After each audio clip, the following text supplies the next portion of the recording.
cuando uno habla de historia hay algo que siempre dice Carlos, que es que la historia no está para que queden los libros ni para saber qué pasó, sino saber qué pasó para entender el presente y poder dirigir nuestras acciones en un futuro y cambiar lo que no nos gusta.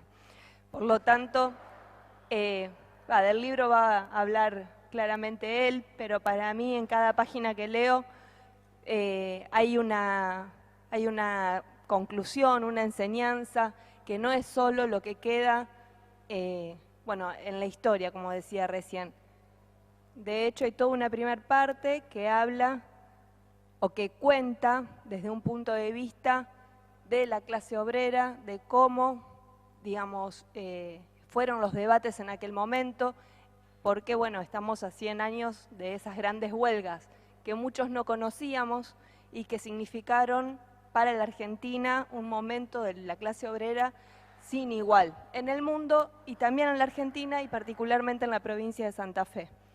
¿Cuáles fueron los aciertos? ¿Cuáles fueron los errores? Es un poco lo que recorre Oscar Insúay en la primera parte del libro. Y después, en la continuidad, en lo que dice Carlos, las nuevas forestales, donde hace una descripción de 5 nuevos pilares de ese modelo imperialista, terrateniente, extractivista que hay hoy. Así que, bueno, poder contar con la presencia de legisladores y de legisladoras, de Estela Jacuzzi, que siempre nos trae esa Villa Ocampo y ese norte santafesino, esta legislatura. Miguel, muchísimas gracias también por estar y desde ya a todos los compañeros y compañeras que se acercaron. Y bueno, sin más prólogo, con ustedes, Carlos del Frade. Muchísimas gracias, en serio, gracias por acercarse. Gracias a las compañeras y a los compañeros de ceremonial que están acá de protocolo. Una maravilla eso. Para hablar con mucha sinceridad y con mucha honestidad, hay cosas que nos emocionan y nos marcan toda la vida. Yo ayer estuve en Villa Guillermina. Villa Guillermina, norte profundo de la provincia de Santa Fe, departamento general obligado.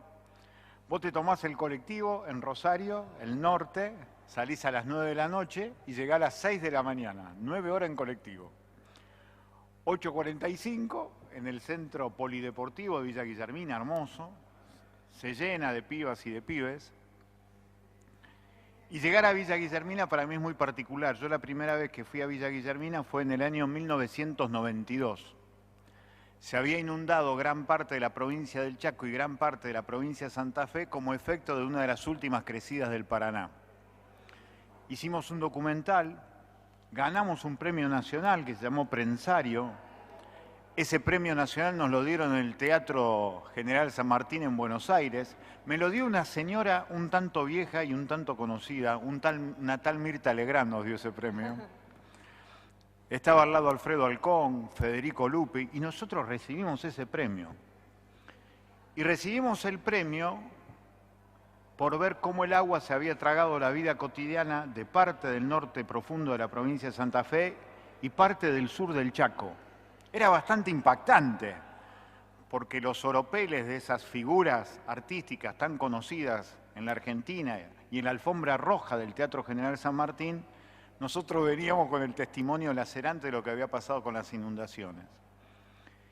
Y uno de los testimonios fundamentales fue en Villa Guillermina. Nosotros llegamos a Villa Guillermina siguiendo el rastro del agua y siguiendo el rastro de lo que había dejado el agua, sequía absoluta. Porque ya en Villa Guillermina no estaba un bien único, irreemplazable, como el quebracho colorado. Eso se lo habían llevado. El último ingenio que cerró fue el ingenio La Gallareta en 1964 y se habían llevado una riqueza única en el mundo. El quebracho colorado era único en el mundo. Y cuando llegué a Villa Guillermina, ya demostraba ahí que yo estaba totalmente loco por aquella época, hace 27 años atrás, porque en donde está el ingenio de la forestal de Villa Guillermina está lo que hoy se conoce como Tableros Ferrum.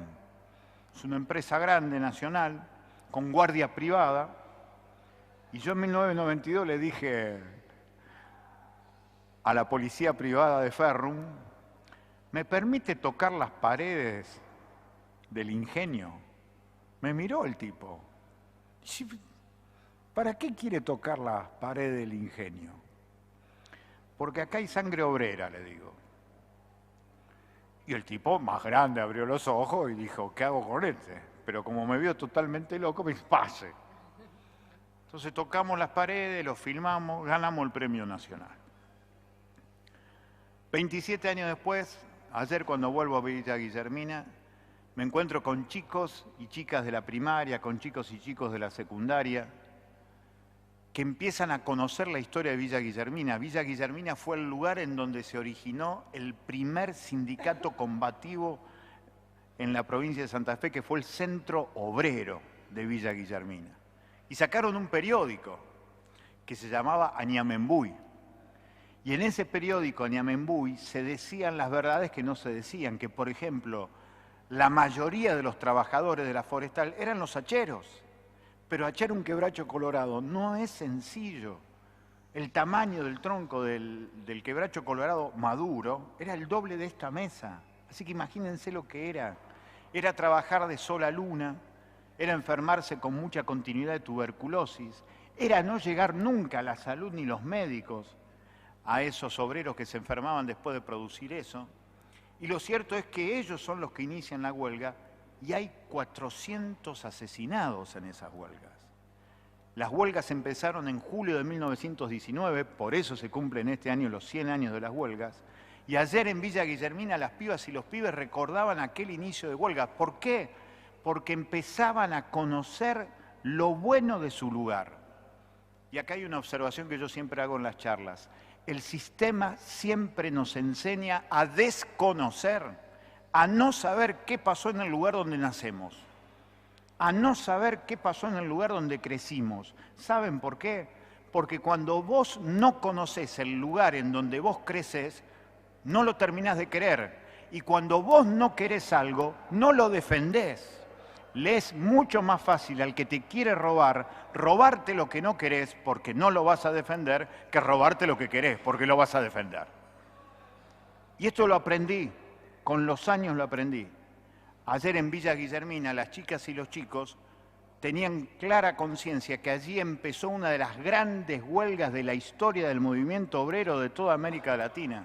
Y era muy lindo llegar allí, porque hasta hace poco tiempo vos ibas a Villa Ocampo, por ejemplo, y allí con estudiantes de historia te costaba hablar del Ocampazo, por ejemplo, de algo que habló tanto tiempo este año Estela Jacuzzi, estaba como encerrado, tapado, censurado.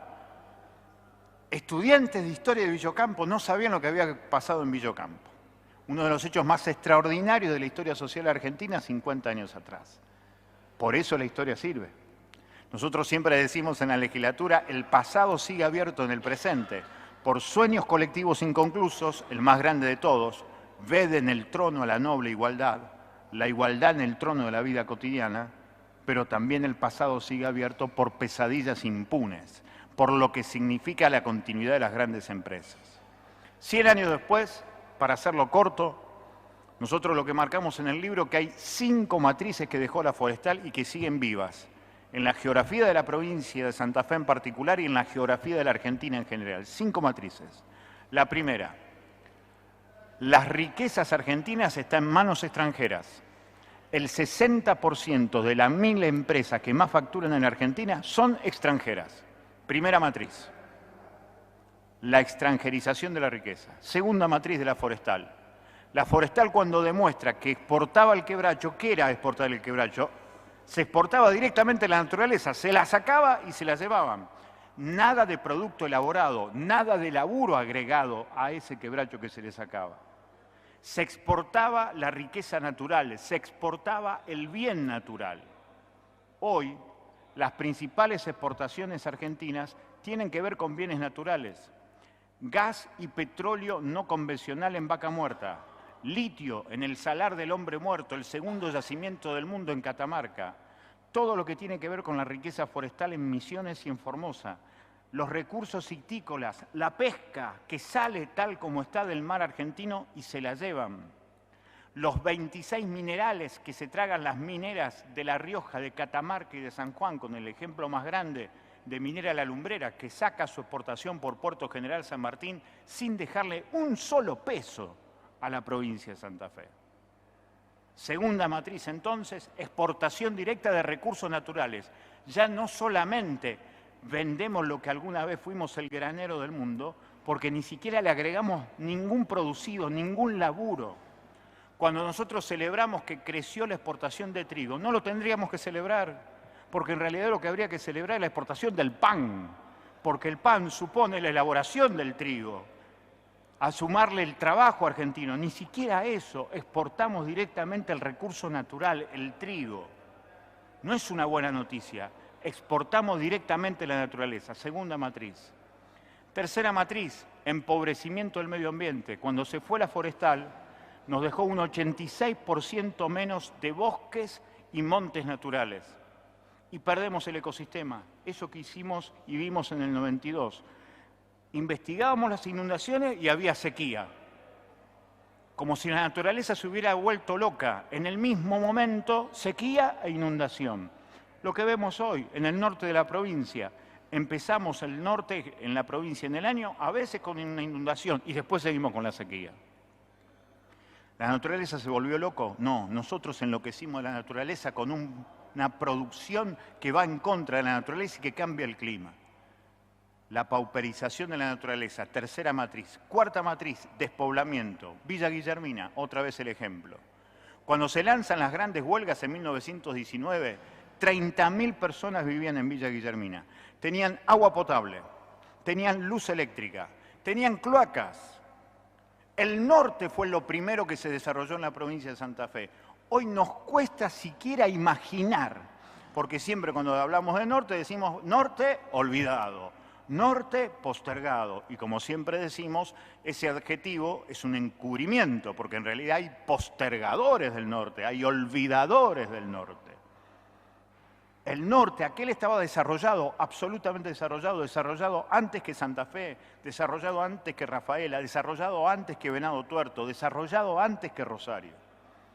Fue pulverizado, 30.000 habitantes allí en Villa Guillermina. Hoy viven 7.500. 7.500 habitantes que no saben bien de qué diablos agarrarse para vivir. Despoblamiento, cuarta matriz. Quinta matriz, la más perversa de todas. En cada uno de los pueblos, cuando empezó ese éxodo, el exilio, especialmente de los hombres, de los varones, de los jóvenes, en una sociedad profundamente machista, por otra parte, quedaron las mujeres, haciendo el aguante como podían. Y lo que sí quedaron en los lugares de la forestal fueron las casas de citas, los prostíbulos. Se elevó el número de prostitución en esos lugares en donde desapareció el bien natural, el trabajo, se despobló, apareció la prostitución. Fíjense lo que pasa hoy. En estos lugares en la Argentina en donde se exporta y se explota fundamentalmente los recursos naturales, si ustedes ponen el mapa de la Procuración Nacional contra la Trata de Personas, van a ver que los lugares de mayor explotación sexual en la Argentina son donde se explota la riqueza forestal en Misiones y Formosa, donde se explota el litio en el Salar del Hombre Muerto en Catamarca, en donde se explotan las riquezas minerales en San Juan, en Catamarca y La Rioja, en donde se explota los recursos ictícolas en el mar argentino y donde se explota el petróleo y el gas no convencional en Vaca Muerta, y en donde se explota la soja de manera intensiva, como la provincia de Santa Fe, la provincia de Entre Ríos y la provincia de Córdoba. Las 5 matrices en distintos lugares de la Argentina. Las 5 matrices de la forestal que se fue, quedan. Y están vigentes hoy en distintos lugares de la Argentina. Nosotros creemos entonces que lo valioso de la historia forestal demuestra 2 cosas. En primer lugar, la historia de la dignidad del ser humano. La historia de la dignidad de gente que no había terminado la escuela primaria y sin embargo se le animaban a una gran multinacional que tenía la complicidad del gobierno nacional, la complicidad del gobierno provincial, que tenía una policía propia, privada, como eran los cardenales, que estaban armados por bandas de distintos delincuentes que sacaban de las cárceles para ir en contra de los obreros. Pero había una dignidad enorme de esa gente que buscaba pelear para justamente se le recupere su reconocimiento como persona, como ser humano. Eso es maravilloso, lo que se está rescatando en lugares como en Villa Guillermina. Y la segunda cuestión, la continuidad de un sistema que explota los lugares de la Argentina sin importar ni los recursos naturales ni las personas. La cuestión es, ¿qué hacemos nosotros frente a esto? ¿Qué hacemos nosotros frente a esta historia que continúa? O somos testigos una vez más y nos convertimos en cómplices del robo de algunos, o somos protagonistas de protagonizar una historia en donde haya salud, trabajo, educación, cultura, alegría, justicia, belleza para las grandes mayorías. Nosotros elegimos escribir el libro porque apostamos a esta segunda cuestión, ser protagonistas de una historia decididamente mejor para que no haya tanto dolor, no solamente en la Argentina, sino muy cerquita de acá, en cada lugar de esta querida, hermosa y descomunal geografía que es la geografía de la provincia de Santa Fe. Muchas gracias por la atención y disculpen la lata.